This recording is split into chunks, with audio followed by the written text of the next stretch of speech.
마태복음 10장 24절에서 30절 말씀입니다. 마태복음 13장 24절에서 30절 말씀 함께 합독하십니다. 예수께서 그들 앞에 또 비유를 들어 이르시되 천국은 좋은 씨를 제 밭에 뿌린 사람과 같으니 사람들이 잘 때에 그 원수가 와서 곡식 가운데 가라지를 덧뿌리고 갔더니 싹이 나고 결실할 때가 가라지도 보이거늘 집 주인이 종들이 와서 말하되 주여 밭에 좋은 씨를 뿌리지 아니하였나이까 그런데 가라지가 어디서 생겼나이까 주인이 이르되 원수가 이렇게 하였구나 종들이 말하되 그러면 우리가 가서 이것을 뽑기를 원하시나이까 주인이 이르되 가만두라 가라지를 뽑다가 곡식까지 뽑을까 염려하노라 둘 다 추수 때까지 함께 자라게 두라 추수 때 내가 추수꾼들에게 말하기를 가라지는 먼저 거두어 불사르고 단으로 묶고 곡식은 모아 내 곡간에 넣으라 하리라. 아멘. 우리가 성경을 이해하려면 농사를 지어본 분이나 소나 양, 염소를 길러본 목축업을 해본 분들은 비교적 성경을 이해하기 쉬운 부분들이 아주 많습니다.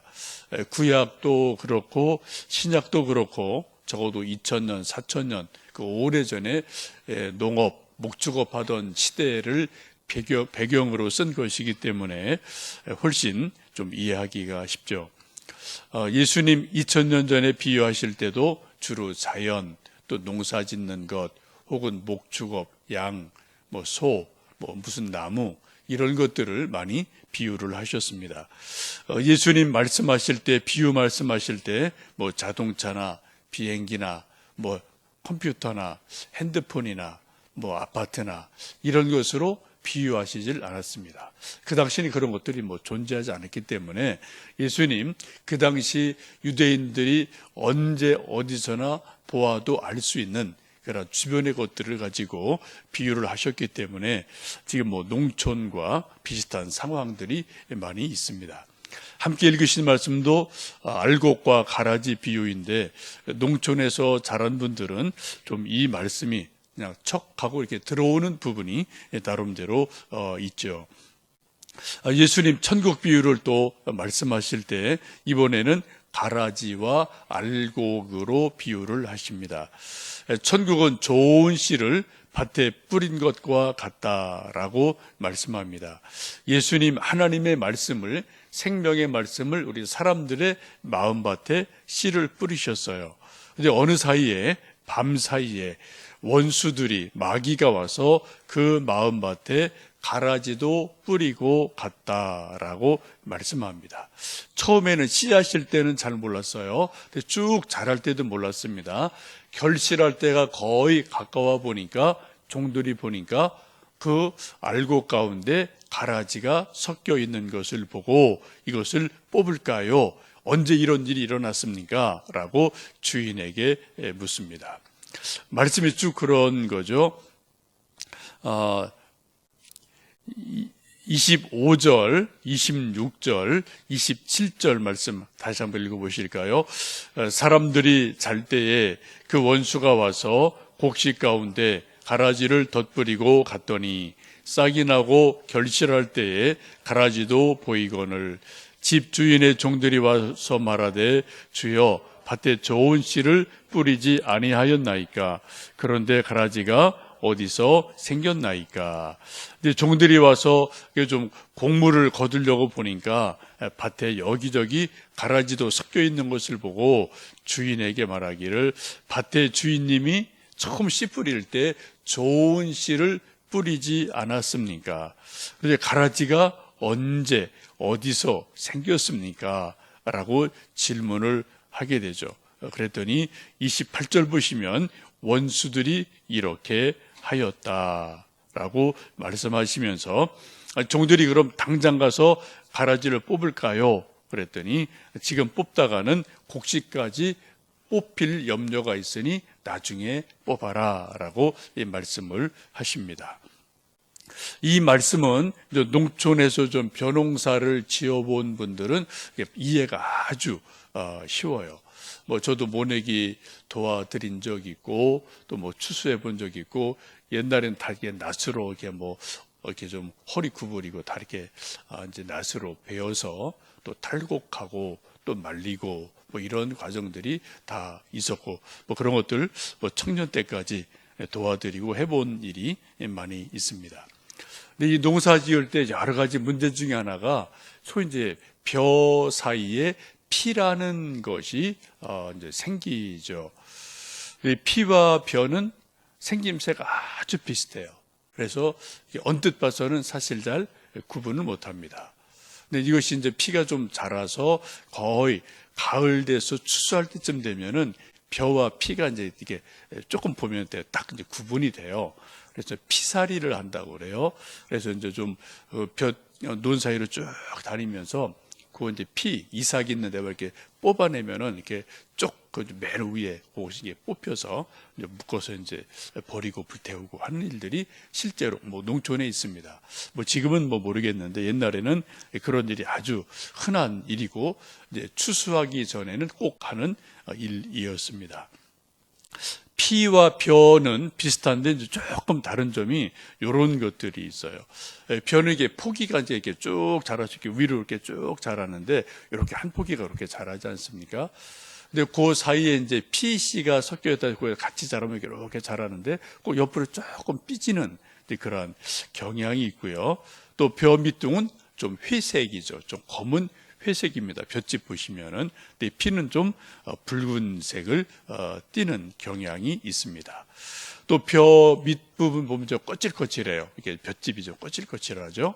그런데 이 피는 좀 매끈매끈한 그런 약간 좀 다른 점이 있어요. 근데 가을이 돼서 추수 때가 가까우면은 이 벼는 이렇게 누렇게 돼서 이렇게 좀 이게 수그리죠. 벼이삭이.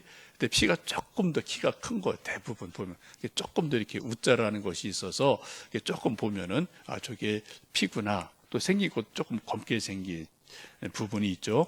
그래서 그런 것들을 이제 쭉 이제 그 논사에 다니면서 하나씩 이제 뽑아내서 그것을 묶어서 이제 버리든지 또 버리면 또 씨가 또 나중에 또 논에 들어갈 수 있으니까 아예 이제 불태우든지 이런 일들이 농촌에 있었습니다. 저도 그런 것을 이제 많이 해본 기억이 있습니다.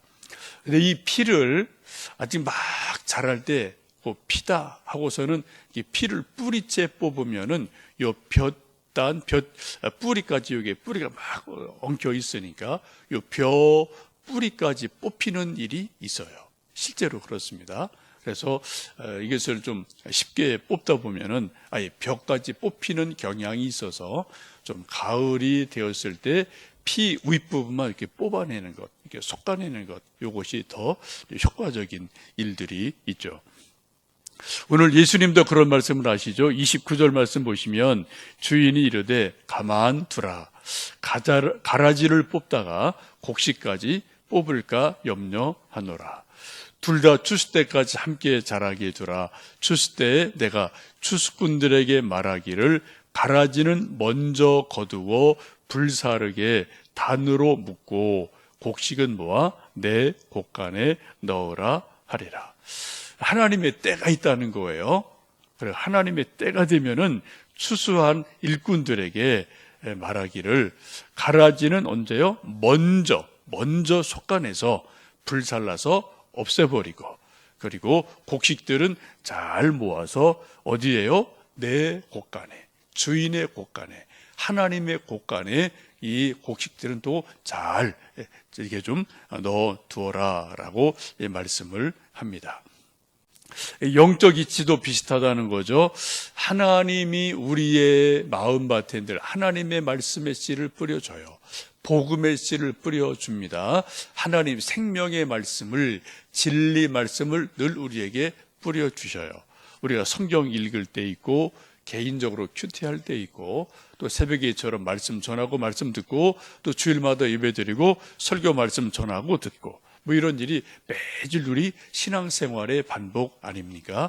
이것이 하나님의 말씀이 우리 마음밭에 뿌려지는 거죠.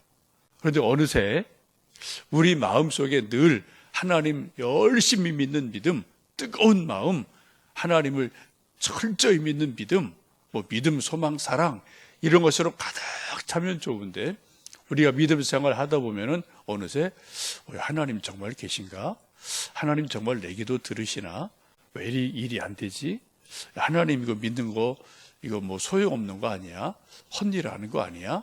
어떤 그런 의심 혹은 불평, 불만이 우리 마음속에 이렇게 생길 때가 종종 있어요. 여러분 그런 일 가끔 있지 않으십니까? 매일은 아니어도 1년에 몇 차례 이거 하나님 정말 계시나? 내가 기도하는 거 하나님 정말 이거 들으시나? 왜 이러지? 뭐 이런 생각이 우리 속에서 막 조금 올라올 때가 있다고요. 목사님 저도 그런 거 솔직히 없지 않아 있어요. 왜요? 인간이기 때문에.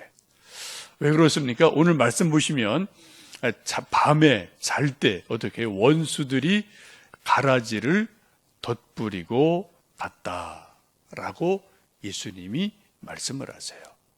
우리 마음 속에, 우리 생각 속에, 우리 감정 속에 어떤 환경과 일 속에 자녀들 문제들 속에 우리 인생 문제들 속에 가라지가 와서 나쁜 것을 원수가 덧뿌리고 갈 때가 종종 있다라고 예수님 분명하게 말씀하고 있습니다. 그래서 우리가 깨어서 기도해야 되고 특별히 성경 말씀을 붙들고 기도할 때 가끔은 우리 마음을 한번 이렇게 잘 들여다보는 마음을 성찰하는 일이 아주 중요합니다. 여러분 예수님의 12제자인 가롯 유다에게 마귀가 어떤 생각을 주었나요? 어떤 생각을 씨뿌렸나요? 예수님을 팔 생각을 집어 넣었다고 그래요. 성경에 그죠? 생각이 중요해요. 생각이. 마귀가 주는 생각이 우리에게도 가끔 있거든요. 우리 사람은 완전하지 않기 때문에. 하여튼 이 가룟 유다가 여러 가지 상황 속에서 막 믿음이 흔들릴 때, 마음이 막 흔들릴 때 그때 마귀가 예수님을 팔 생각을 쏙 집어넣으니까 그게 획가닥 돌아가서 예수님을 팔아버리는 그러한 지경까지 가는 것이 가롯 유다입니다. 그게 인간이라는 거죠. 여러분 그래서 우리가 가끔 내 마음의 생각을 한번 잘 성찰하시고 돌아보셔야 돼요. 그래서 영성 훈련하는 것에 여러 가지 이제 방법들이 있고 뭐 기도하고 큐티하는 것도 그런 가장 기본적인 것인데 마음을 성찰하는 것이 아주 중요합니다. 잠언 4장 23절에 모든 지킬 만한 것보다 더욱 내 마음을 지키라. 생명의 근원이 이에서 남이라 라고 잠언은 말씀하고 있습니다. 마음을 잘 지키라는 거죠. 마음을 지키는 것을 조금 다르게 표현하면은 자기 양심을 자꾸 들여다보는 거예요. 내 양심이 지금 건강한가? 또 내 생각이 지금 건강하게 성경적인 가치관으로 내 생각을 하고 있나? 또 내 감정이 지금 성령 충만해서 성령님의 지배를 받고 있나? 이런 어떤 내 마음 속에 있는 생각, 양심, 의식, 감정, 기분 상태 이런 것들을 잘 성찰을 하고 들여다봐서 좀 흔들리고 부족할 때는 성령님 도와주십시오. 또 말씀 붙들고 말씀 의지해서 기도하는 것이 아주 중요합니다. 혹시 여러 가지 의심과 불평, 불만 있으면 어떻게 해야 돼요? 피 하나 이렇게 뽑아내는 것처럼 그런 생각을 뽑아내서 빨리 불태워야 되고 기도로 없애야 되죠. 저희들 주일마다 드리는 기도 중에 하나가 미인대칭 감 비비을 하는 교회가 됩시다라는 기도를 주일마다 공동 기도로 드리죠. 미인대칭 감 미소 짓고 인사하고 대화하고 칭찬하고 감사하고 비비을 비난 비판 불평하지 맙시다. 이걸로 우리가 기도하는데 아주 이게 중요하거든요. 여러분 오늘 성경 말씀 보시면 우리가 알지 못하는 사이에 원수가 와서 우리 마음밭에 나쁜 씨를, 가라지를 뿌릴 때가 종종 있을 수 있다. 그것을 기억하시고 혹시 우리 마음밭에 불신앙적인 것, 불평, 비난 이런 것들이 혹 고개를 들면 그것을 잘 들여다보시고 믿음으로 뽑아내시고 다시 믿음으로 굳게 서시는, 그래서 좋은 열매가 되어서 하나님의 천국 곳간에 우리가 좀 들어가는 은혜가 있기를 주님의 이름으로 축복합니다. 함께 기도하겠습니다.